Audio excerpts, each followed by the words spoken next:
Македонија на македонците, јас зборувам на македонски јазик, беа само дел од многуте пароли меѓу стотината македонски знамиња кои денеска се разбеа пред седиштето на Обединетите нации во Женева. Стотици македонци од Швајцарија, Германија, Англија, Италија и други европски држави денеска се собраа пред оваа организација со цел да упатат јасна порака, а тоа е дека отфрлаат секаква промена на името, знамето, грбот, химната на Македонија, повикувајќи го демократскиот свет да ја подржи унитарноста и државата на земјата.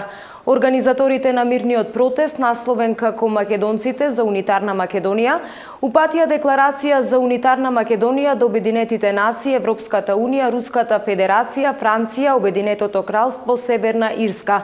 Со таа декларација, меѓу другото, ја изразија и својата загриженост за унитарноста и државноста на Македонија, за името, но идентитетот на нацијата после последните политички случувања во неа.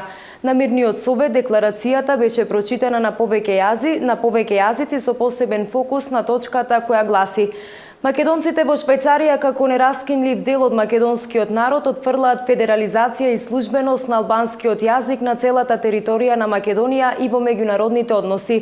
Апелите се слушнаа на француски, германски, италијански, руски и англиски јазик.